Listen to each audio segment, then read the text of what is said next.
Hello दोस्तों, एक बार फिर से आप लोगों का स्वागत है रेडियन लर्न स्मार्ट के इस जीएस फाउंडेशन बैच में।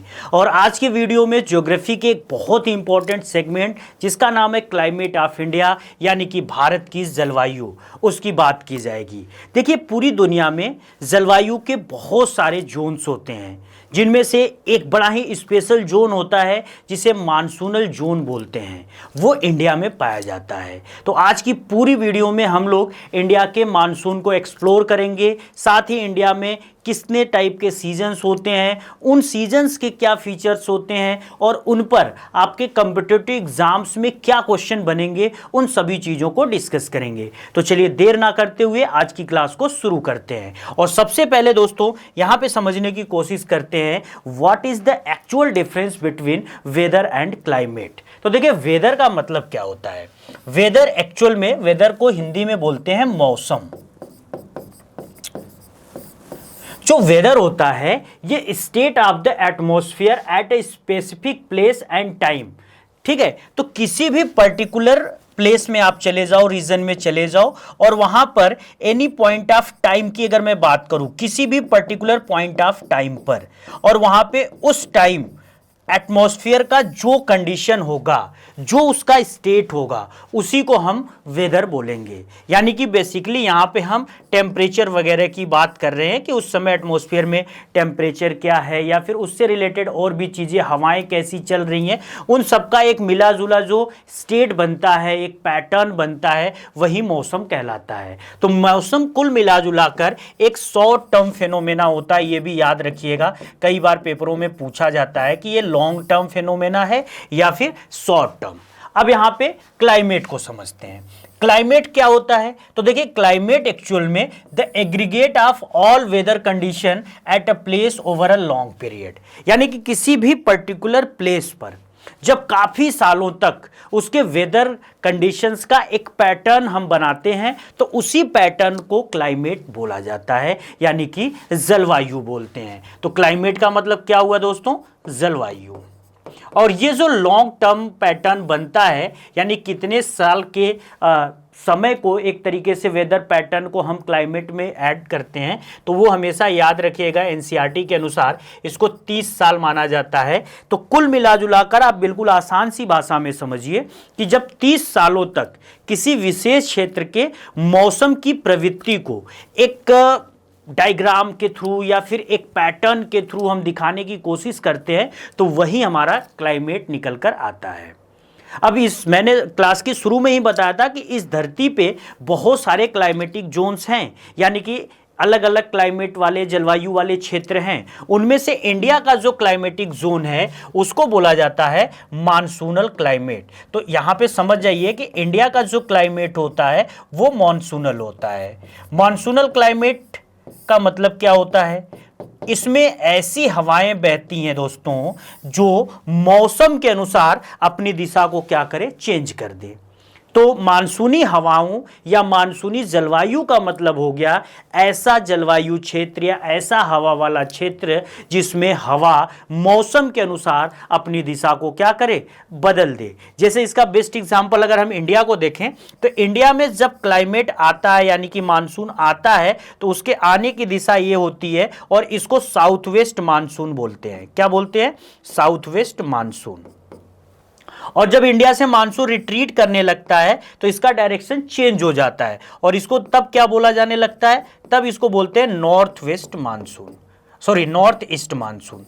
तो कुल मिला जुलाकर जब कोई हवा मौसम के अनुसार अपनी दिशा बदलती है तो उसको हम सीजनल विंड्स कहते हैं, और उसका बेस्ट एग्जाम्पल मानसूनल विंड्स को माना जाता है। जिन क्षेत्रों में मानसूनल विंड्स बहती हैं वहां के क्लाइमेट को हम मानसूनल क्लाइमेट कहते हैं, और इसका बेस्ट एग्जाम्पल है पूरा का पूरा साउथ एशिया या फिर इंडियन सब कॉन्टिनेंट, जिसमें इंडिया आता है, पाकिस्तान आता है, नेपाल, भूटान, बांग्लादेश, श्रीलंका, तमाम इंडिया के पड़ोसी देश आते हैं जहां पर मानसूनल क्लाइमेट पाया जाता है। अब इसके बाद यहां पे अगली जो चीज समझेंगे कि इंडिया के क्लाइमेट को कौन कौन सी चीजें डिटरमाइन करती हैं। ठीक है, तो इसमें सबसे पहली चीज है इंडिया का लोकेशन और साथ ही इसका लैटिट्यूडनल एक्सटेंट। देखिए, इंडिया का मोस्टली जो रीजन है वो ट्रॉपिकल जोन में है, तो इसलिए इंडिया में जो साउदर्न वाला हिस्सा, इंडिया का साउथ वाला पोर्शन, वहां पे ज्यादा गर्मी आपको दिखेगी। यहाँ पे लिखा भी है कि साउदर्न पार्ट्स ज्यादा गर्मी है, ठीक है। साथ ही जो ये ओशन वाले रीजन है, कोस्टल रीजन्स हैं, वहां पर आपको एक मॉडरेट टेम्परेचर दिखेगा, ना बहुत ज्यादा गर्मी ना बहुत ज्यादा सर्दी। तो कुल मिलाजुलाकर इंडिया का लोकेशन इस तरीके से है कि इंडिया में नॉर्थ इंडिया में आपको ज़्यादा टेम्परेचर डिफरेंस देखने को मिल सकता है, यानी कि दिन में ज़्यादा टेम्परेचर और रात में उतना ही कम टेम्परेचर। साथ ही कुछ ऐसे भी रीजन हैं जो समुंदर से बिल्कुल सटे हुए हैं, तो ये समुंदर वाले रीजन जो समुंदर के पास में है, जैसे मुंबई है या फिर चेन्नई है, इन सब में जो टेम्परेचर का डे वाला डिफरेंस है वो बहुत कम होता है। यहाँ पे चाहे दिन हो या रात हो या पूरा साल हो, टेम्परेचर लगभग एक समान होता है। तो ये डिस्टेंस फ्रॉम द सी इसका दूसरा बहुत इंपॉर्टेंट फैक्टर है। यहाँ पे बिल्कुल याद रखिएगा कि अगर आप मुंबई में हो तो आपको टेम्परेचर का बिल्कुल डिफरेंस नहीं महसूस होगा। रात में भी वही टेम्परेचर होगा, थोड़ा बहुत ऊपर नीचे हो सकता है दिन में भी। और अगर आप मौसम, जैसे कि हम नॉर्थ इंडिया दिल्ली में हैं, तो हमें सर्दी का मौसम अलग फील होता है, गर्मी का अलग होता है। मुंबई वगैरह में ऐसा नहीं है, क्योंकि इनकी जो नज़दीकी है समुंदर से बहुत ज़्यादा है। तो कोई भी रीजन या कोई भी लोकेशन जो समुंदर से बहुत पास होगा, वहाँ पे इस तरह की कंडीशंस बनेंगी।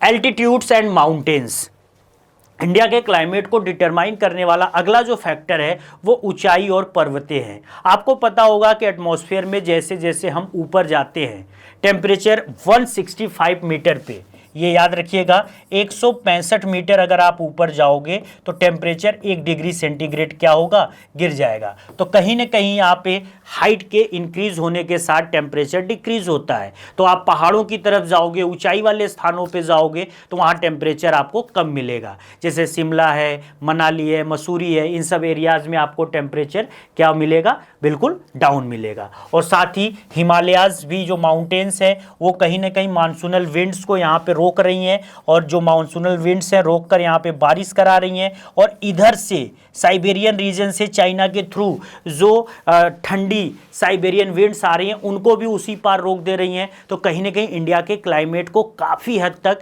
जो हमारा ग्रेट हिमालय है वो, और साथ ही इसकी ऊंचाई बहुत ज़्यादा अफेक्ट करती है।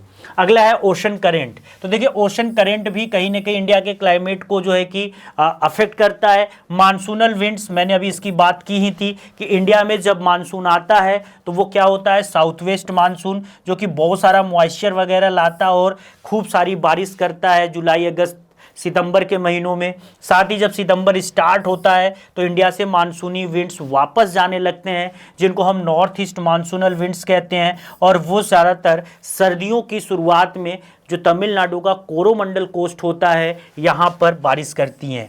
तो ये जो रिट्रीटिंग मानसून है, जब मानसून इंडिया से जाने लगता है तो इस तमिलनाडु के कोरोमंडल कोस्ट पे बहुत ज़्यादा बारिश होती है।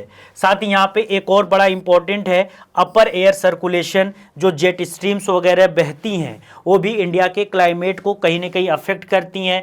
ट्रॉपिकल साइक्लोन्स जो ज़्यादातर बे ऑफ बंगाल या फिर अरेबियन सी में इमर्ज होती हैं वो भी इंडिया के क्लाइमेट को बहुत ज़्यादा अफेक्ट करती हैं। और सबसे इम्पॉर्टेंट यहाँ पे है एल नीनो।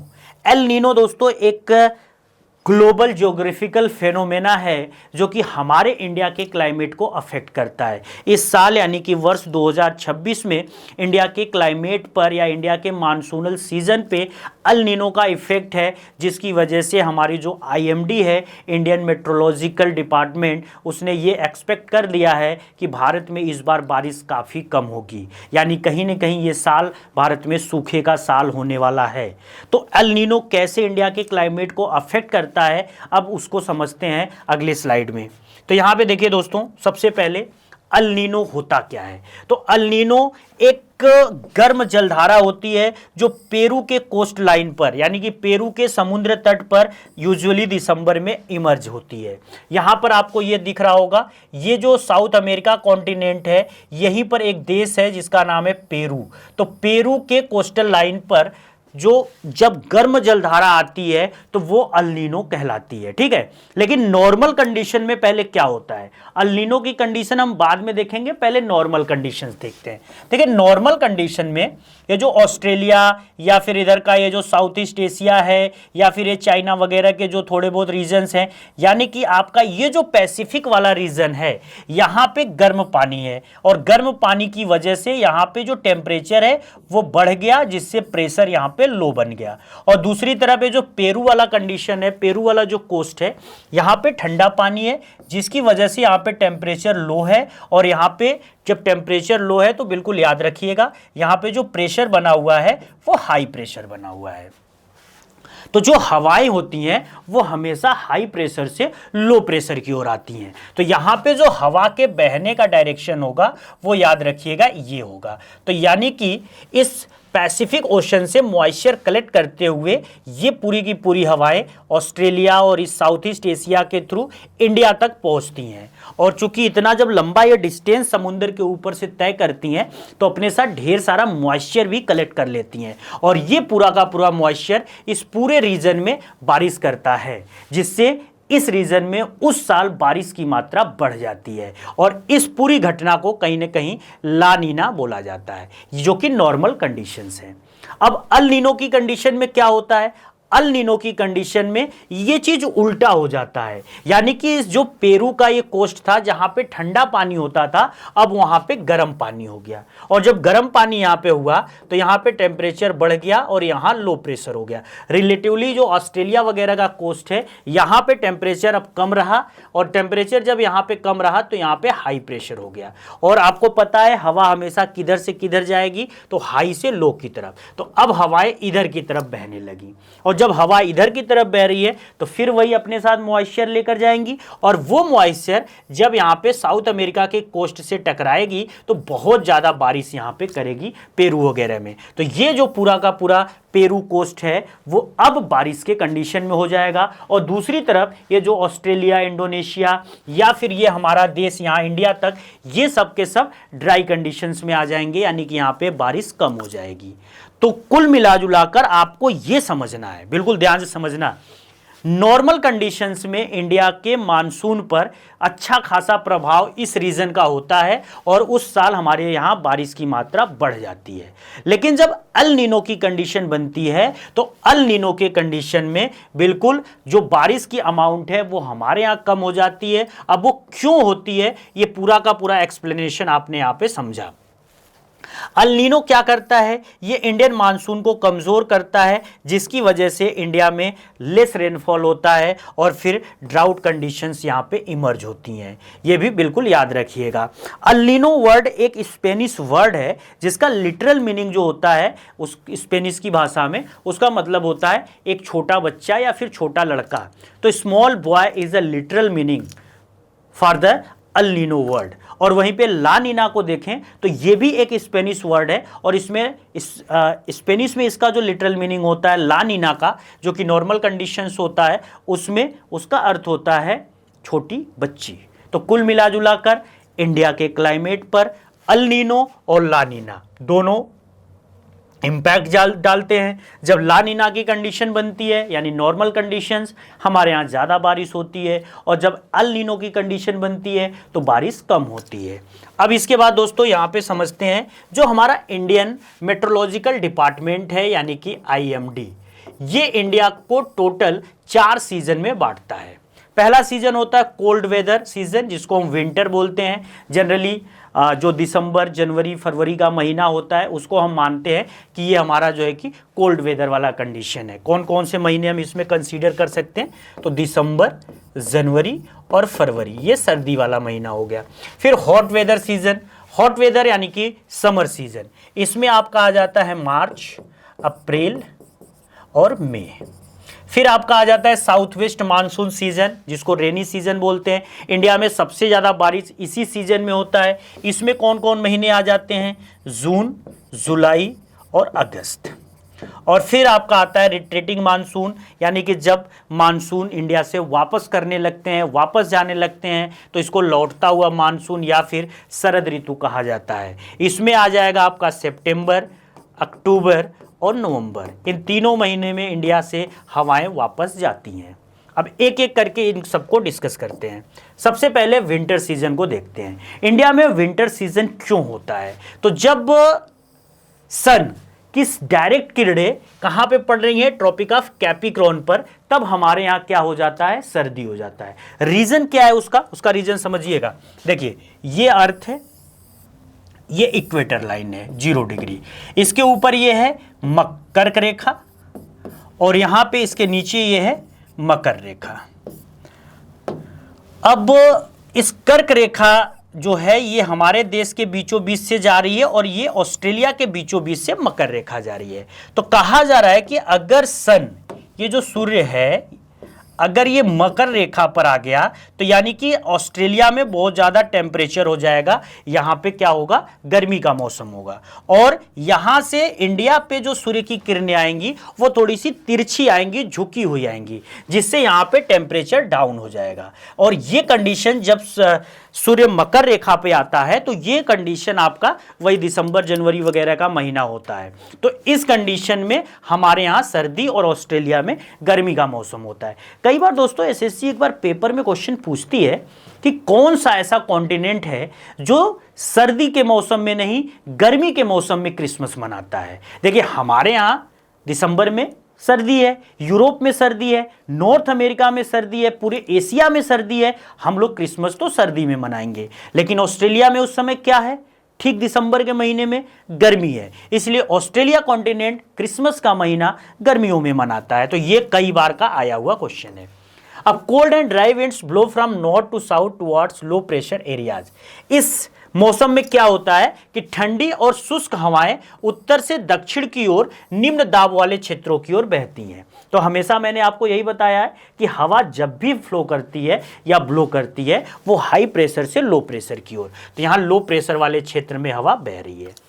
गंगा के मैदानों में पश्चिमी हवाएं कम आर्द्रता, कोहरा, कम तापमान तथा दिन और रात के तापमान में अधिक अंतर पाया जाता है। अब गंगा का जो मैदान है, यानी कि स्पेशली नॉर्थ इंडिया की बात हो रही है, जिसमें हरियाणा, पंजाब, यूपी, दिल्ली, बिहार वगैरह के रीजन आ रहे हैं, पूरा नॉर्दर्न ग्रेट प्लेन की बात हो रही है। यहां पर क्या होगा, पश्चिमी हवाएं बहेंगी, यानी कि पश्चिम से हवाएं आएंगी, इसमें ह्यूमिडिटी बहुत कम होगी, कोहरा होगा, टेम्परेचर बहुत लो होगा, साथ ही दिन और रात का जो टेम्परेचर डिफरेंस होगा वो बहुत ज़्यादा अंतर में आ जाएगा। यानी रात में टेम्परेचर बहुत ज़्यादा गिर जाएगा, दिन में उसमें जो थोड़ा बहुत उतार चढ़ाव होगा तो उनका जो डे वाइज डिफरेंस होगा वो बहुत ज़्यादा हो जाता है।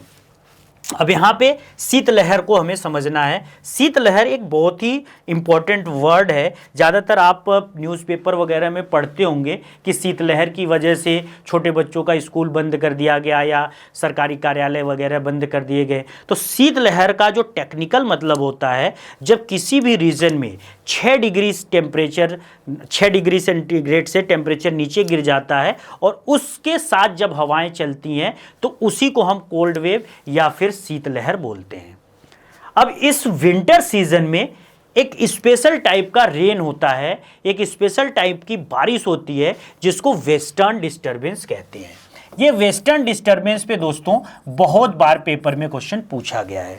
तो सबसे पहली चीज कि वेस्टर्न डिस्टर्बेंस से जो बारिश होती है वो किस मौसम में होती है, याद रखिएगा विंटर सीजन में, ठीक है।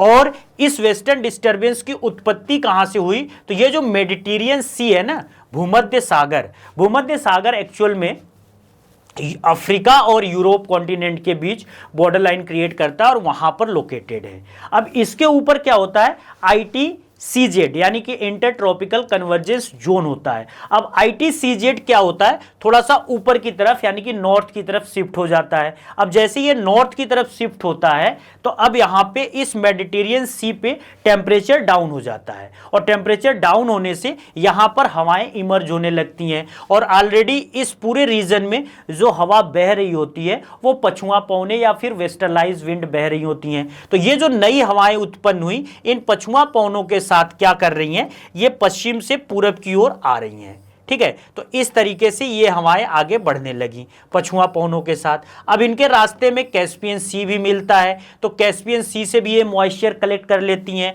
फिर ईरान, अफगानिस्तान, पाकिस्तान, इन सब के रास्ते होते हुए वो हमारे नॉर्थ वेस्ट इंडिया में एंट्री करती हैं, और नॉर्थ वेस्ट इंडिया में हमारा यहाँ पे ग्रेट हिमालय इनका वेलकम करता है, और ग्रेट हिमालय इन हवाओं को यहीं पे रोक देता है। और जब इन हवाओं को यहाँ पे रोकता है तो इस पूरे नॉर्थ वेस्ट इंडिया में बारिश होती है सर्दी के मौसम में, और इसी बारिश का नाम है पश्चिमी विक्षोभ या फिर वेस्टर्न डिस्टर्बेंस। ये जो बारिश होती है स्पेशली किन किन राज्यों में होती है, तो याद रखिएगा लद्दाख, जम्मू एंड कश्मीर, हिमाचल प्रदेश, पंजाब, दिल्ली, हरियाणा, राजस्थान और वेस्ट यूपी तक।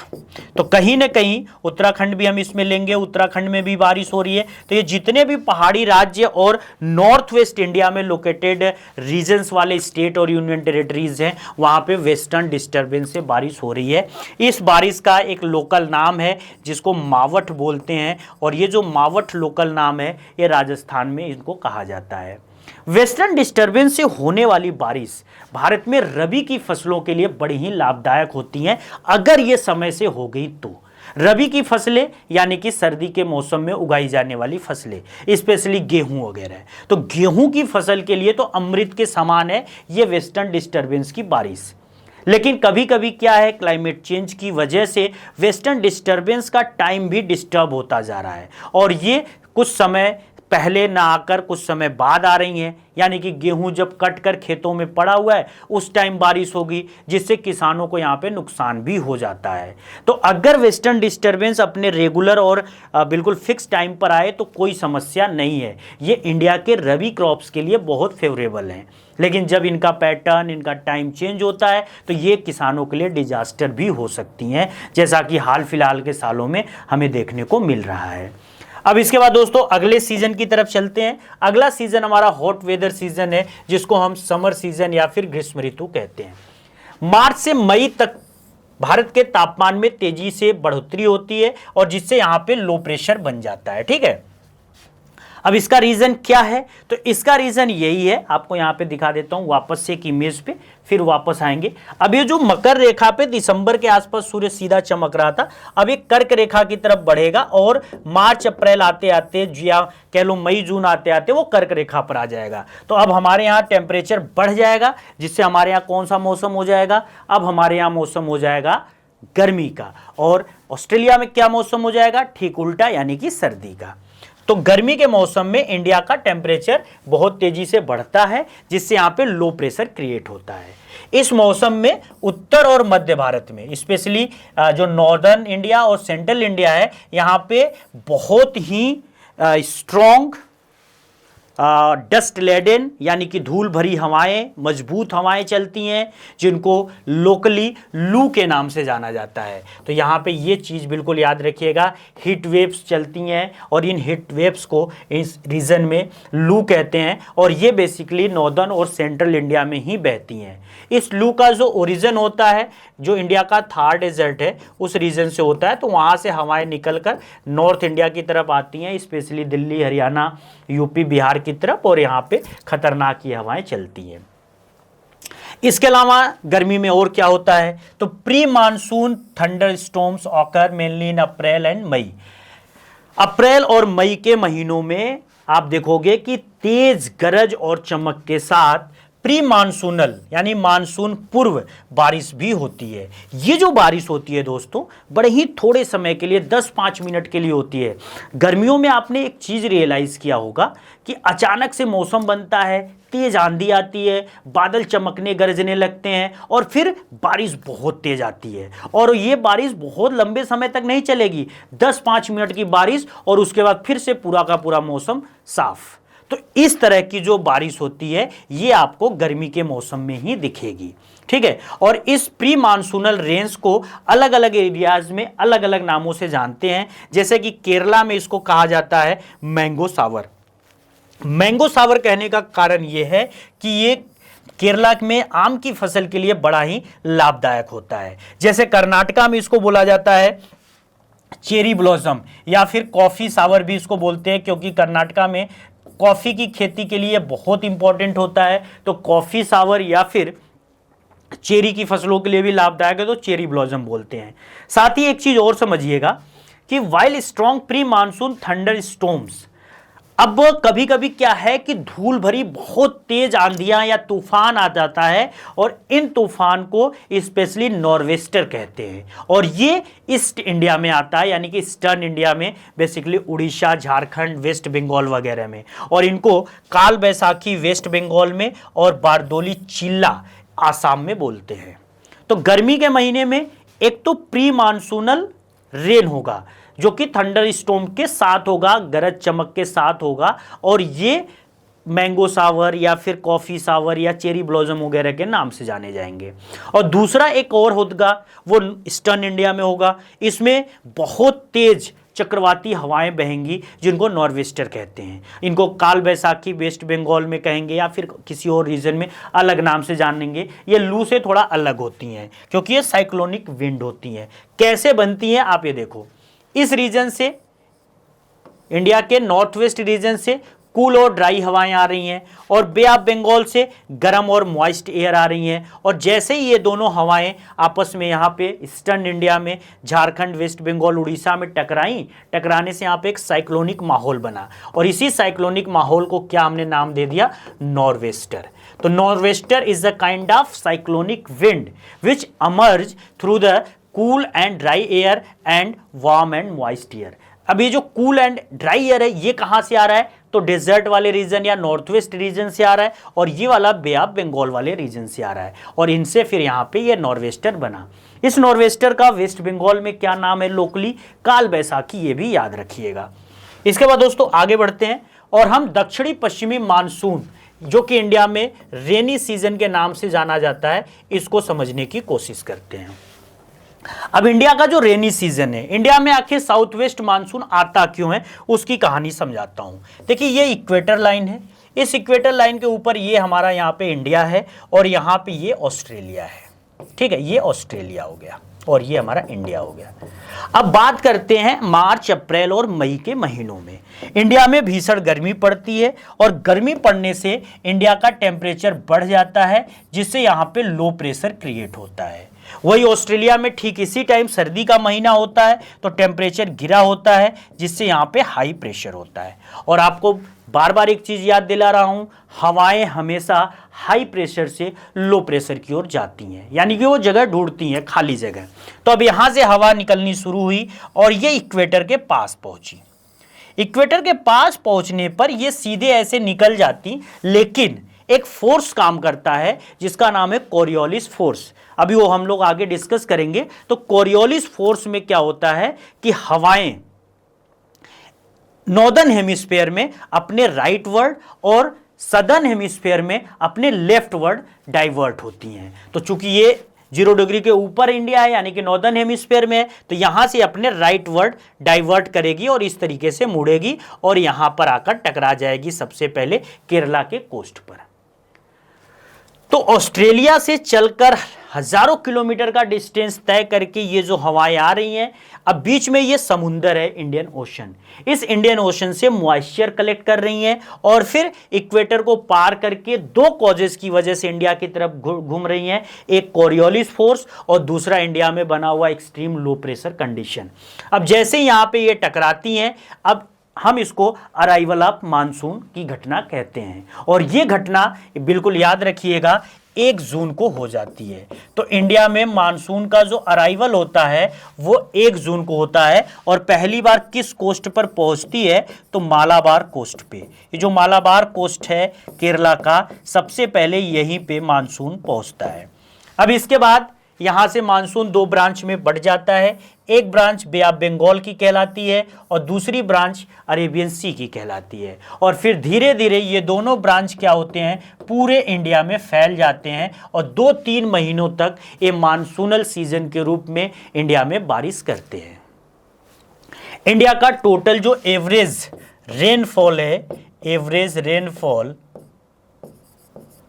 ये भी आप याद रखिएगा। इंडिया में एवरेज रेनफॉल है 125 अप्रोक्स सेंटीमीटर, लेकिन इस पूरी धरती का सबसे ज्यादा वर्षा वाला जो स्थान है उसका नाम है मासीन राम। ये मासीन राम दोस्तों बिल्कुल याद रखिएगा। ये जो मासीन राम है, ये एक सेकेंड,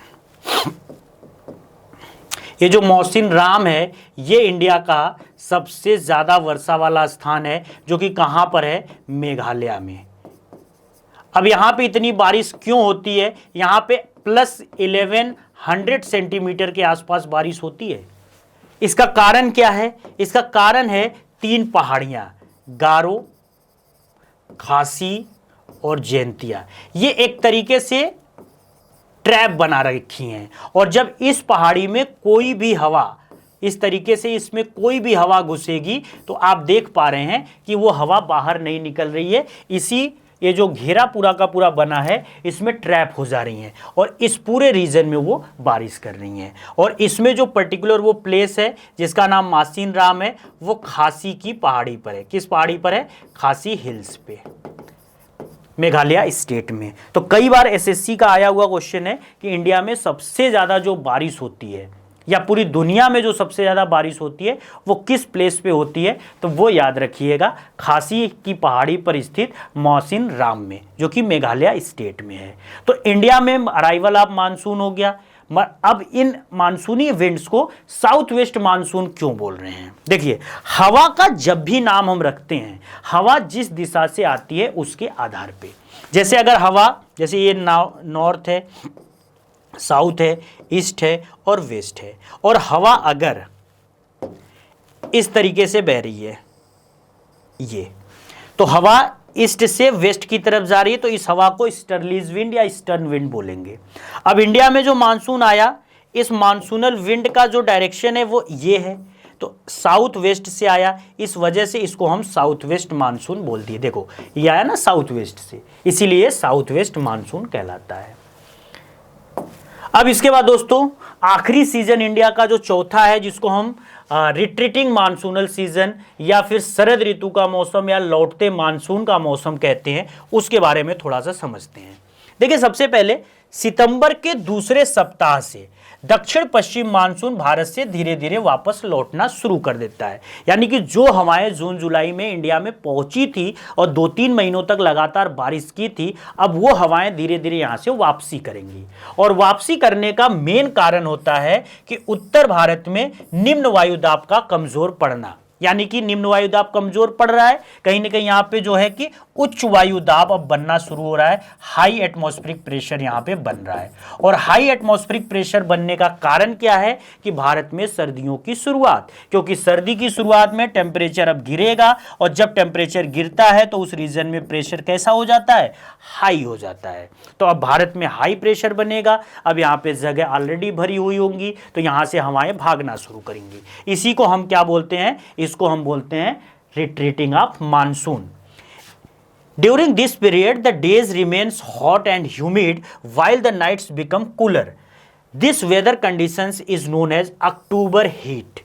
अक्टूबर हीट भी इंडिया के क्लाइमेटिक कॉन्सेप्ट में एक बड़ा ही इंपॉर्टेंट वर्ड है, क्योंकि जब हम रिट्रीटिंग मानसून को पढ़ते हैं तो एक ऐसे मौसम को फील करते हैं जब गर्मी में आप देखोगे कि पूरी की पूरी दिन एकदम गर्म होता है, ह्यूमिड होता है, यानी उमस होता है, पसीना होता रहता है, सूखता नहीं है, जबकि रातें अपेक्षाकृत उसकी ठंडी होती हैं। तो इस तरह की जब कंडीशन हो, यानी कि हवा में उतना मॉइस्चर भर चुका है कि अब वो आपके कपड़े तक को नहीं सुखा पा रहा है, या इवन आपके पसीने को भी नहीं सुखा पा रहा है, तो इस तरह की जो गर्मी फील होती है हमें, this is called October heat. और ये पार्ट होता है रिट्रीटिंग मानसून का।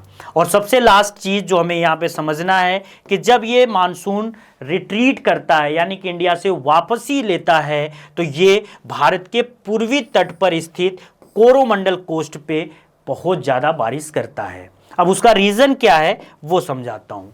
ये हमारा हो गया इंडिया, और ये इसका कोस्टल, ईस्टर्न कोस्टल रीजन हो गया, ठीक है। और इस ईस्टर्न कोस्टल रीजन में ये हो गया कोरोमंडल, ये इसको हम बोल रहे हैं कोरोमंडल।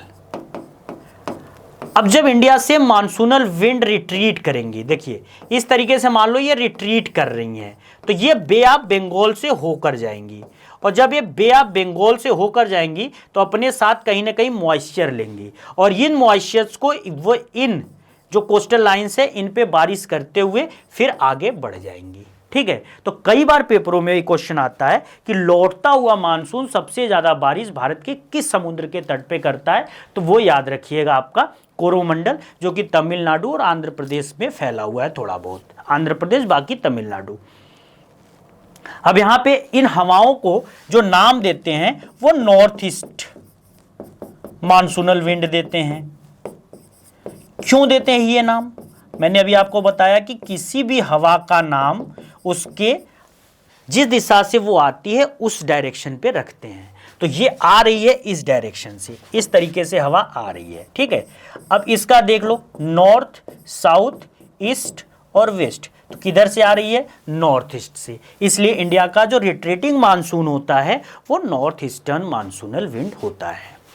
अब इंडिया में जो रेनफॉल होता है उसका थोड़ा सा डिस्ट्रीब्यूशन देखें।